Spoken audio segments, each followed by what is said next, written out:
అందరికీ నమస్తే అండి. Welcome to sparky vlogs. ఈరోజు పెసరపప్పుతో ఇడ్లీ చేస్తున్నాను.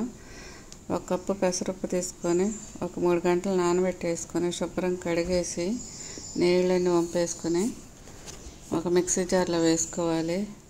దాంతోపాటే జీలకర్ర కొంచెము, పెరుగు కొంచెము, ఉప్పు కొంచెము,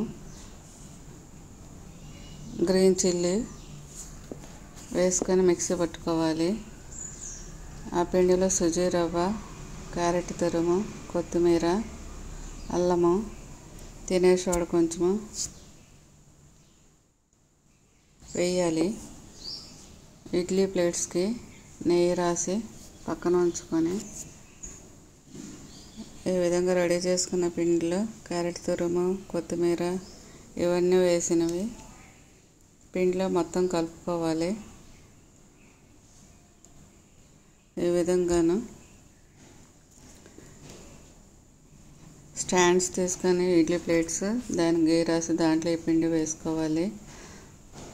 ఇడ్లీ కుక్కర్లో వాటర్ పోసేసి ఇడ్లీ స్టాండ్ పెట్టేసి ఉడకనివ్వాలి.